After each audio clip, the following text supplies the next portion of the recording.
آخری منزل والے نیچے آ کر ان کے ہاتھوں کو پکڑ لیں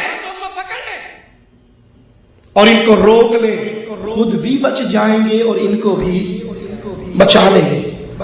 اور اگر انہوں نے کہا جی جڑا جتھے لگا ٹھیک لگا، بڑا بہترین جملہ ہے ہمارے پاس، جو جہاں لگا ہے ٹھیک لگا ہے، چوری ہو جائے تو شرطوں میں جا کے رپورٹ کیوں کرواتے ہو میری گاڑی چوری ہوگی، جڑا جتھے لگا ہے ٹھیک لگا ہے، وہ چوری کر کے لے گیا انہوں مبارک ہو گئے۔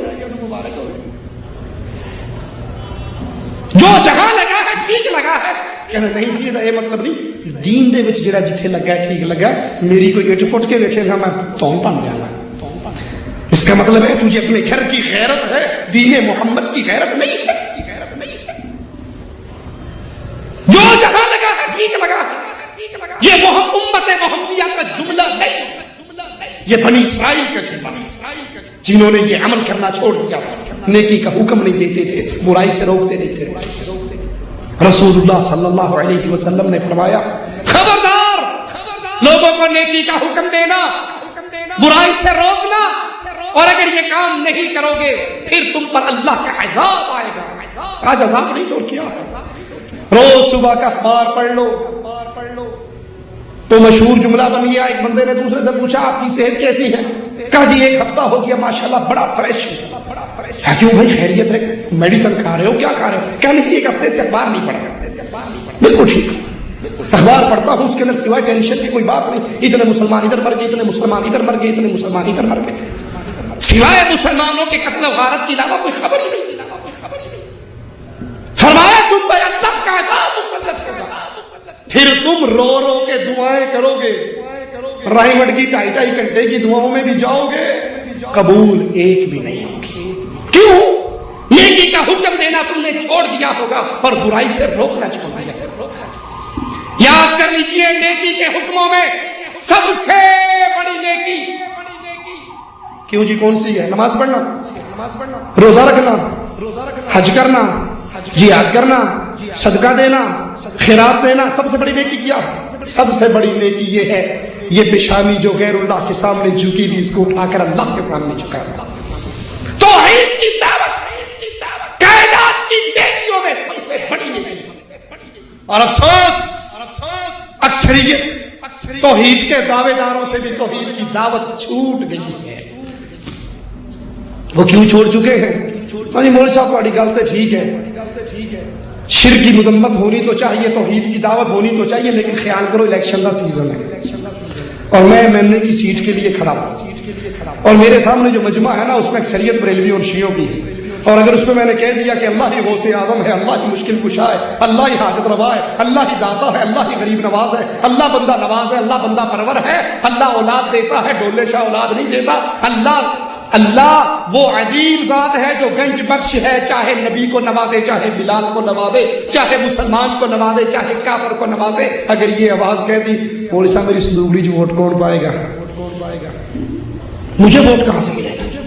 میں نے سینٹ کی کرسی لے لی ہے اور یہ سینٹ کی کرسی لینے کے لیے بالآخر حجویری کی قبر پہ داتا کمپلیکس بنانے والے مشرک کے ہاتھوں میں ہاتھ ڈالنا پڑے گا۔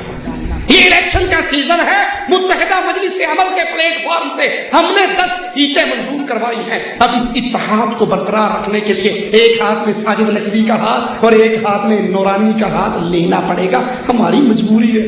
تسی کہڑے الیکشن کھلوتے ہو، تہاڈی کی مجبوری ہے؟ ساڈی تے مجبوری 2 لاکھ روپیہ پر اللہ کی توحید کے دعوے داروں کی زبان سے ہٹ گئی، ووٹوں کے لیے، الیکشن کے لیے۔ طارق جمیل صاحب مورا شریف کے دربار پہ گئے اور بریلویوں کے عرس کے موقع پہ پوری بریلویت بیان کی، یا ایوہ النبی کا ترجمہ کیا، اے غیب کی خبریں سنانے والے، اور نیچے سے نعرہ رسالت، نعرہ حیدری، یا علی مدد کی آوازیں، یا رسول اللہ مدد کی آوازیں، یا غوث اعظم مدد کی آوازیں لگے۔ اور طارق جمیل صاحب بیٹھے چپ کر کے سنتے رہے کہ اگر یہ کہہ دیا کہ یہ شرک ہے تو امت کا جوڑ ٹوٹ جائے گا، ہمیں جوڑ کی فکر ہے۔ ہم بھی کہتے ہیں جوڑ کرو، تھوکنا نہ کرو، ایلفی نہ کرو۔ مشرک شرک پہ باقی رہے، رب محمد کی قسم یہ جوڑ نہیں ہو سکتا۔ میرے شیخ کی قبر کو اللہ جنت کا باغ بنائے۔ عبداللہ بہاولپوری رحمۃ اللہ علیہ گورنر نے، کمشنر نے بہاولپور میں پروگرام کروایا، سارے مولوی اکٹھے کروائے، کاڑے پیلے ساوے، اتحاد میں تقریریں ہوئی، آخری تقریر حافظ صاحب کی تھی، گلے ملوا دیا بریلویوں کو شیعوں سے، شیعوں کو دیوبندیوں سے، دیوبندیوں کے سب صلح کر لو، صفائی کر لو۔ آپ صاحب نے کہا کمشنر صاحب مشرک اور مواحد کا اتحاد نہیں ہوا کرتا، وہ مشرک ہے، یہ مواحد ہے، یہ اللہ کو پوچھتا ہے، یہ قبر کو پوچھتا ہے، کیسے گلے مل جائے گا؟ مثال دے کر کہا ایک لکڑی یوں ہے اور ایک لکڑی یوں ہے، ان دونوں کو جا کے ترخان کو دو، نجار کو دو کہ اس پہ کیل مارے، وہ کبھی کیل نہیں مارے گا، پہلے رندہ مارے گا، پہلے اس کو سیدھا کرے گا، ادھر بٹ کڈے گا، جب یہ سیدھی ہو جائے گی پھر رکھ کے کیل مارے گا، اب یہ جوڑ کبھی نہیں ٹوٹے گا۔ اگر آپ اتحاد کروانا چاہتے ہیں، امت کی جوڑ کی فکر ہے، امت کو ویسے جوڑو جیسے محمد رسول اللہ نے جوڑا صلی اللہ علیہ وسلم۔ اور کیسے جوڑا نبی نے؟ بدر کے میدان کے لیے جا رہے، ایک بڑا لڑاکا کمانڈر آ کر کہتا ہے میں بھی آپ کا ساتھ دینا چاہتا ہوں۔ ایک ہی سوال میرے امام نے کیا، میرے آقا نے کیا، میرے مرشد نے کیا، میرے نبی نے کیا، تو لا الہ الا اللہ کو مانتا ہے؟ اس نے کہا نہیں، میں لا الہ الا اللہ کو تو نہیں مانتا، میں تو لات و عزا کا پجاری ہوں، لیکن مظلوم کی مدد کے لیے آیا۔ فرمایا بھاگ جا، محمد مشرک سے مدد نہیں لیا کرتے، ووٹوں کے لیے، الیکشن کے لیے، جوڑ کے لیے یا قربانی کی کھالوں کے لیے۔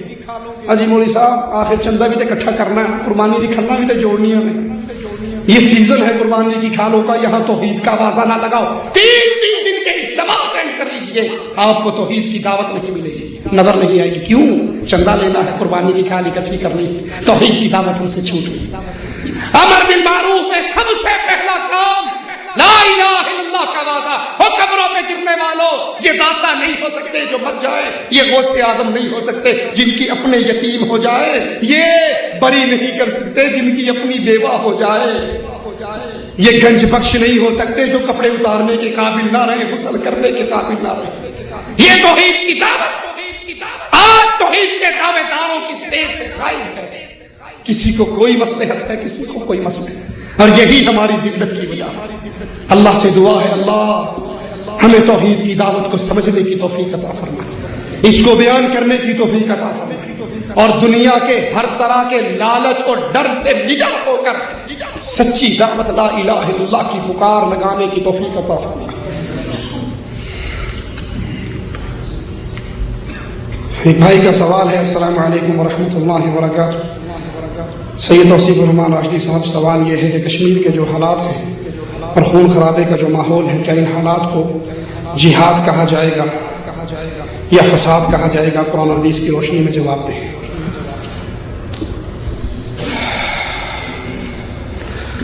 اگر کسی بھائی نے یہ بات سمجھنے کے لیے لکھی ہے تو اللہ ہم سب کو حق کہنے، سننے، سمجھنے اور عمل کرنے کی توفیق عطا فرمائے، اور اگر سمجھنے کے علاوہ کوئی اور اس کے پیچھے اس کا آپشن ہے تو اللہ میں ہر طرح کے فتنوں سے محفوظ رکھے۔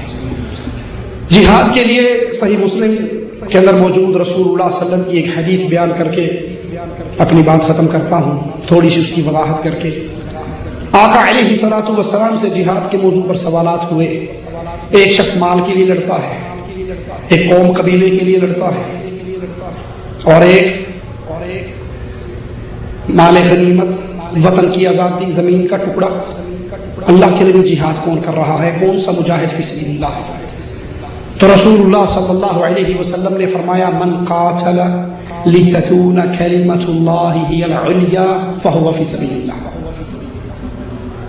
جو شخص اس لیے جنگ کرے کہ لا الہ الا اللہ غالب آئے، اللہ کی توحید غالب آئے، درگاہ مٹ جائیں، دربار مٹ جائے، حضرت بل ٹوٹ جائے، چرار شریف ٹوٹ جائے، اجمیر والے کا اڈا ٹوٹ جائے، حجویری کا اڈا ٹوٹ جائے، یہ دھرتی پاک ہو جائے، جیسے جس دھرتی پہ آپ بیٹھے ہو اس کو پاک کیا محمد بن عبد الوہاب، محمد بن سعود، امام عبدالعزیز آل سعود رحمہ اللہ نے، اس طرح دھرتی پاک ہو، محمد رسول اللہ کی سیرت پہ عمل ہو، جیسے آپ نے مکے کو فتح کرتے علی کو بھیجا، جاؤ اس مکے کی سرزمین کو بتوں سے پاک کر دو، پکی اونچی قبروں سے پاک کر دو، زمین سے ملا دو۔ اگر مقصد جہاد کا یہ ہو کہ اللہ کی توحید غالب آئے تو یہ جہاد فی سبیل اللہ ہے،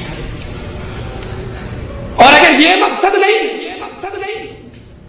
اللہ سے ڈر کر کہتا ہوں. اور اگر یہ مقصد نہیں، مقصد ہو کشمیر بنے گا پاکستان یا کشمیر